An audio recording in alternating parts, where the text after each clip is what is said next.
I can't imagine how my life would be if all your gravity did not hit me. Oh, don't you see, darling, my honeybee. Hey. How's it going? Good. I was admiring your microphone. You know, it's funny, man. I do keep that set up, but it had a cover, like a cover over it, and I was like, I'm just gonna flaunt it a little bit. Let's just be. You have to. It looks less rock and roll with a cover over it. I know, like a dumb little safety bag over it. Yeah, let's see if Neumann likes me enough to. They're not gonna do anything about it, but how are you? Good, man. You? There's Chris outside the Chili's. Yeah, still got.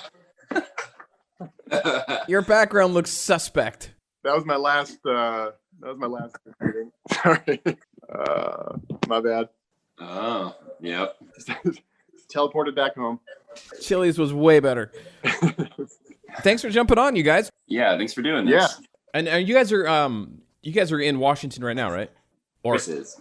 Chris is. Yeah, I live in like Central Washington, like a small kind of agricultural town. Oh, you can get specific. I'm from Auburn, so you can go right to it. I live in Ellensburg. Oh, okay. Oh, yeah, more east then, huh? More. Mm-hmm. That's funny. Yeah. My first radio job was in Pullman, so I actually would drive through Ellensburg on the 90 on my way back to the Palouse. That's usually everyone's story about Ellensburg. Yeah, I've driven through there. Didn't I drive through there going to the gorge? Didn't I drive through there on the way to... Right. Oh, yeah, it is on the way to the gorge, isn't it? Yeah. That's right. Yeah, I'm in Richmond, Virginia, and it's not that different from that story. Like, I think I've driven through there when I was going to Florida or something. That's really cool. We apparently we're just not made for the big city, are we, Chris? We keep trying, but it just... I know. We've tried. Yeah, and I'm in studios. I don't know how well you guys know California, but I'm in Studio City, which is pretty much dead center right in the middle of everything. It couldn't be any more opposite. Right. We have a friend that lives there. We have a publicist who lives up there, actually. Oh, cool. I've lived in Virginia most of my life. I actually grew up in Florida until I was here, with the exception, obviously, of the 5 years that I was in Seattle. We used to do a lot of shows out there in Idaho and Sandpoint. Kind of like the early days, we kind of just did these like little circles around the Northwest and got to play a lot of places. Yeah, Idaho, Utah, Oregon. Those are the days when we would like take off weekends for work or weeks, whatever it was for work, and just, basically have enough time to get out there and circle back and try and hold our job. That lasted a little while, and then we all got fired around the same time, actually. That's cool, though. Those are cool places. Those are places that are like, wow, someone's actually coming out here to perform for us. You feel that. Those shows are special. You know? Yeah. I mean, nothing against Chicago's and Nashville's and LA's, but there is a tangible difference when you play a concert, or if you're at a concert in those places, I mean, it's maybe a handful they see a year versus a week. Some of the coolest shows are like, Nampa, Idaho, Pontiac, Michigan, Provo, like some of those like towns that you just don't think of have really great venues and people that support it, and it's really cool. Yeah. This is almost depressing, though, isn't it, to talk about this? I know. Well, everything feels like the glory days is in the past now. It's just like, well, we had a good run. That was cool. 10 years. I mean, that's what it is. We're the three old grumpy old men sitting on the porch going, hey, remember when we used to play live? Yeah, seriously. Gosh. Now I'm sitting in front of a Chili's background on Zoom. God, I picked up my bag to go. I had like a wheel or a tire replaced on my car. Oh my God, we are old. I had a tire replaced on my car. And I picked up my shoulder bag. It has like the American Airlines, like, God, what do they call it? Lounge thing on it. And I was just like, that was funny when I used to do that every other day. So what are you guys doing now? What's the band doing? How are you staying busy? Are you making new stuff? Because it's kind of funny because everybody's excited about this music that you began working on like almost 3 years ago now. You must be sick of these damn songs already, and you're like, what now? It's a good problem to have, for sure. Yeah, true. We've been working on music remotely, which is interesting. I mean, obviously we're not the first band to work on music remotely, but it was the first for us. I mean, we are very much a band that likes to be in a room together and flesh out ideas on the spot. We kind of edit quickly and on the fly, and there's a lot to gain from that chemistry you have when you're together, obviously. But it's also been fun and really entertaining, and it's a bit of a learning curve to to track yourself and then comp all your vocals, double them, send them to an engineer, and then we're all kind of how do I land this plane? We were working on new music, and we've kind of tried this thing where we're taking multiple producers and doing a song or two or a few with one person, and then we'll try some other ones with other people, just kind of based on, I don't know, what the song is like and what their specialties are. It's an experiment. It's definitely an experiment. Some of that's an experiment without a pandemic going on. That has to be. I know. Yeah. So that has to be an odd situation, kind of twofold there. But you guys are like passing around Pro Tools sessions to each other, and yeah, we're a Logic band, but are you? Oh, okay. Some of the guys are actually some of the producers we've worked with. I guess one, but he's all about Logic, and you can transfer it into other programs and stuff. But, yeah, I'm more familiar with Cubase, and I think Cubase and Logic are more along lines of being similar, so I get it. Yeah. What else is keeping you busy? I mean, I know, Chris, I know you're staying busy because you're married with a couple kids, right? Yeah, I got like a 3-year-old and a 1-year-old, so that's... You got plenty to do. Full time. I'm working more now than I was when I was touring, so... Yeah, I bet. Although I do have some questions about your parenting with one of the pictures that I saw. Living in Seahawk land, and your kid is wearing a Kansas City Chiefs sweatshirt. Well, that's the better half. My better half is from Kansas City, so depending on the day, we root either way. That's amazing. Mariners or Royals, Seahawks or Chiefs. We gotta equally give our kids the chance to choose which team is their team, But when you're like, all right, family, we're going west. We're going to head into town. Everybody change into your blue and teal or blue and green. Yeah. How's that? Are you digging the family? You guys still all like each other? They still like you? Yeah. It's the most time I've been at home. Yes. Yeah. Yes. Let me explain. This is the longest I've ever been home in the last 10 years since we've been a band. So it's like, we became used to, Dad's going away for a couple weeks and he'll be back. And there's like an excitement to that. And there's a longing to that. So that's gone. So you're kind of just relearning some of your dynamics. Yeah. It's like any, everyone's going through the same thing and different things. It's really like a weirdly universal adaptation that we're all learning, Sure. I mean, in multiple ways, not only because of family, but also yourself. But I mean, I think we're all pretty similar. I'm a little older, and I'm going through this whole kind of epiphany where I'm realizing new things about myself. Oh man. Is there a lot of that going on for you, John? Because you're single, right? Well, I'm engaged. You are? I was due to be married this October, actually. And it's in this place called Calistoga, which is about an hour north of the Bay, which is where I've been spending a lot of time. I was there for the last 3 or 4 years, and still split my time there. My fiance is from the East Bay. So we pushed out our wedding a year in terms of like the big hurrah. We're probably going to do a civil ceremony here in Richmond in about a month.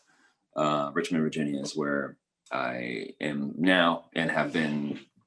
I kept this apartment for a long time. It's kind of my little like getaway spot, which has been interesting. I mean, both of what you guys are saying, because not only are we home with ourselves now, my fiance works from home. I work from home. Separate rooms, separate workspaces. Well, look, I mean, my work from home is kind of falls under that umbrella. So really, and then when it comes to music, I mean, I'm every now and again our times overlap, but let's be honest. I mean, I'm a night owl, and it's like, but the issue with that is this is my bedroom. So if she wants to go to bed by 9, wake up at 6, like normal humans do, I'm like, well, I can put on my headphones, but you can still hear this, like.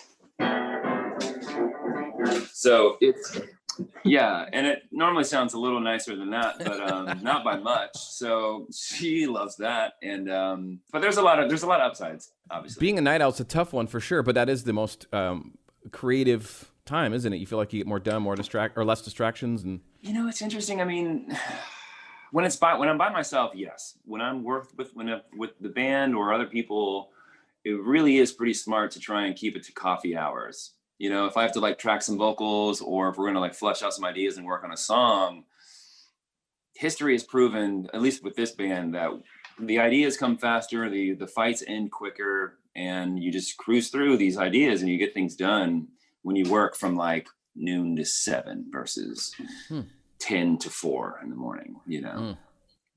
So it just depends. I mean, I found the same. My like working hours is like 8 to noon, like 8 a.m.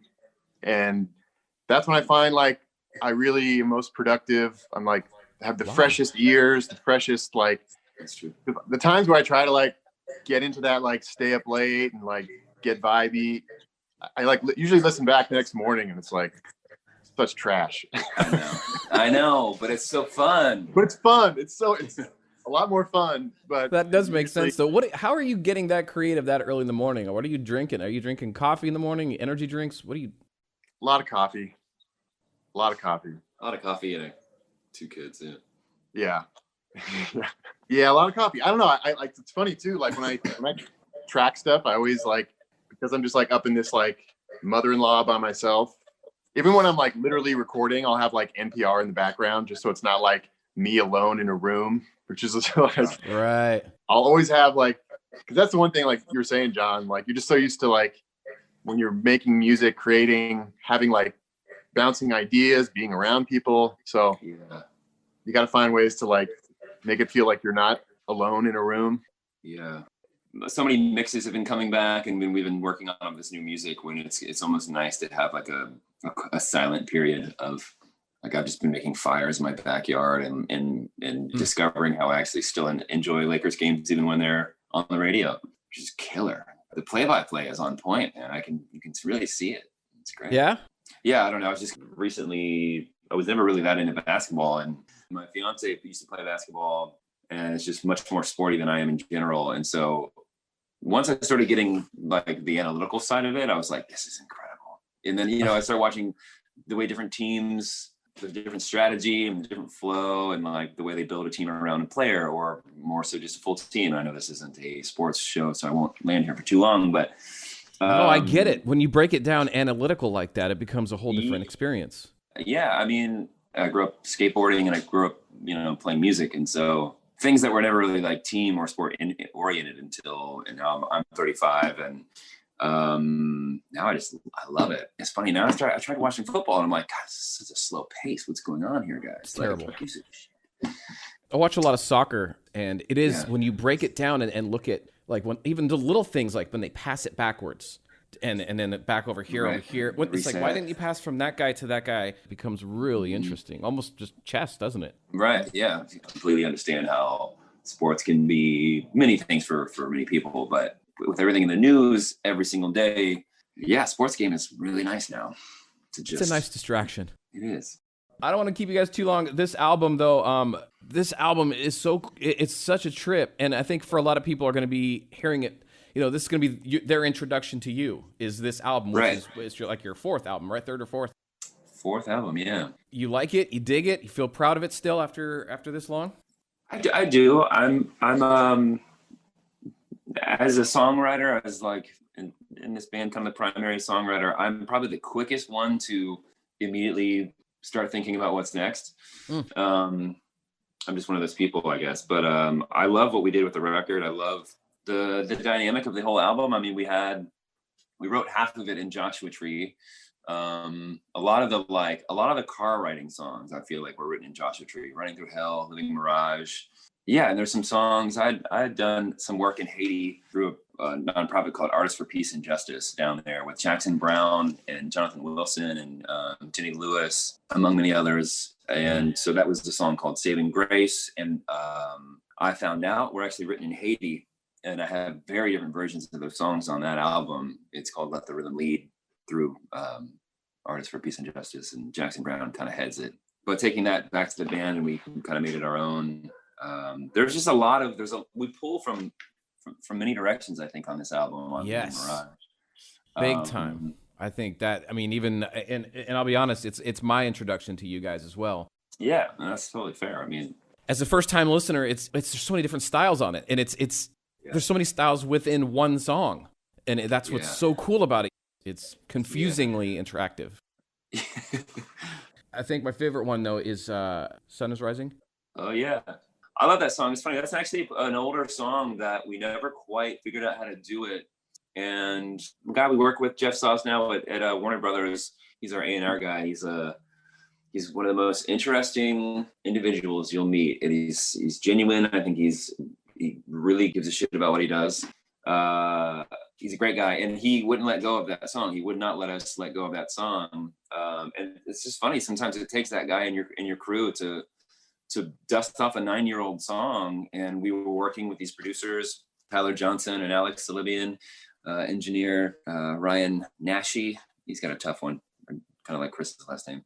Just great guys. And it's funny how the right timing in the right place and the right people can really draw something out of you, of a song that was almost 9 years old probably. I love that song. And to add one more thing to that song, that is something we're actually going to be releasing, is I'm going to be doing a version of it exactly right here, probably tonight actually, because it's due very soon. So we're going to do I think it was due Sunday, to be honest with you, and it's a little late. I love that. That's cool. That'd be cool to hear. Yeah. So just a stripped down version, because that's one of the things about our band is they one of our main tests has always been to see if the song holds up without all of the bells and whistles. I mean, that's what I was wondering. Is this the only song you can strip down? I'm guessing One Big Mystery, you can strip that kind of down as well, but. Well, yeah. And Honeybee actually is doing a lot of work for us right now. She holds up great. Just a voice and a piano or a voice and a guitar. Wasn't the demo like a cappella or something? Yeah. It was just floor, like, and it was a lot of just a ton of falsetto and regular vocals. It was just all a cappella and a beat to begin with. And that's Honeybee was actually one of the songs I was most concerned about, how there's always something gained and something lost when you bring a song to your band that has 5 to 6 different strongly opinionated opinions. And I think as we've started playing longer and longer together, it's been 10 years now. You start to age. You start to realize you don't have to get all your ideas or your kicks out on every song, on every second of every song. So I was really, really, really blown away with how everyone, Chris and Tyler, especially on bass and drums, there was just so much restraint on what they added to Honeybee. I mean, it's a relatively sparse sounding song, and it still feels huge, and it hits. The emotion is still there. Yeah. You're gonna get if you can get $1 for every wedding that's gonna be played in for the rest of your life. Yeah. Or just start playing weddings. And get like more dollars. Well, I mean, so many. That's a common comment on even when I always get intrigued from flipping through like the YouTube comments, of course, on the video or on the even when you made when you go onto Twitter and you make the announcement of, hey, here's our new single, just to see all the feedback, and it's always really interesting. And a common one on that one, of course, is holy crap. It's one of two things. Holy crap, I'm going to use this for my wedding, or holy crap, this sucks that I'm listening to this song while I'm single. Holy crap, I should have got married like that one time. Damn. Totally. Yeah, I mean, we started out with Misconnection. Sick song. I love that song. It's so much different than everything else as well. And if you put it back on again and you go, damn, dude, it's just the bass. It's just drums, bass, and a vocal. Oh, sure. And maybe a little acoustic. It's very stripped back, and it's just mean. It's a tough song. Yeah, I feel like maybe this is just but I think most of us in the band just we are always writing or sort of grappling with this. A lot of our reference or influences and appreciations of artists that are musicians it's classic or older, Sure. Like Waylon Jennings, like Ray Charles, Frank Sinatra, the Beatles. But you don't want to just make everything sentimental. I think we will forever chase classics in terms of tone and arrangement and quality, and still try and figure out how to make it feel now. It will forever be this escaping muse, I think. You can feel it. I mean, even listening to the album straight through, you can feel it in the vocal arrangements, in the chord progressions. It's a real cool experience to listen to it all the way through, which is something I haven't said in a long time, by the way, to listen to an album from start to finish, because it's a land of singles now, and it's been a while since I put a tape in and then flipped it over. And Right. I know. I feel like we're on the verge of throwing in the towel of putting in all these blood, sweat, and tears on an album sequence. And then every time we make an album again, we were just like, no, we're gonna do it again because it matters to us. It matters to a lot of people, and vinyl has made such a comeback, and with all this time at home, I mean, you actually have time to enjoy that type of a visit with an artist now. Who knows? Maybe we will keep making albums. Yeah, keep making albums. Says the guy who's sitting in a bedroom doing radio, talking to a wall. It's a good experience, man. I don't want to keep you guys forever, but I will also congratulate you guys on having some pretty friggin' amazing merchandise on your web. What the hell? Who's designing all that? You guys have some good merch. It's a good time to discover the band. Let's put it that way. Yeah, well, you got some good stuff. Like the sweater you're wearing on one of those pictures, that sweatshirt, Chris, that you've got on, that gray sweatshirt with the thing that says Seattle across the bottom. It's like, I've actually started pulling out like old shirts from like 5 years ago, and like they're just sitting in like a box in my, and I've been pulling them out. I'm actually been more impressed. I think I've always been a little critical of our merch, and I started like wearing them around, and like, it's a sick shirt. It is. I know. I've got a couple 90s in here. Yeah. Thanks, you guys. Appreciate the time, man. Yeah, Dave, thank you so much, man. This was fun. Yeah, really great. All right. Later.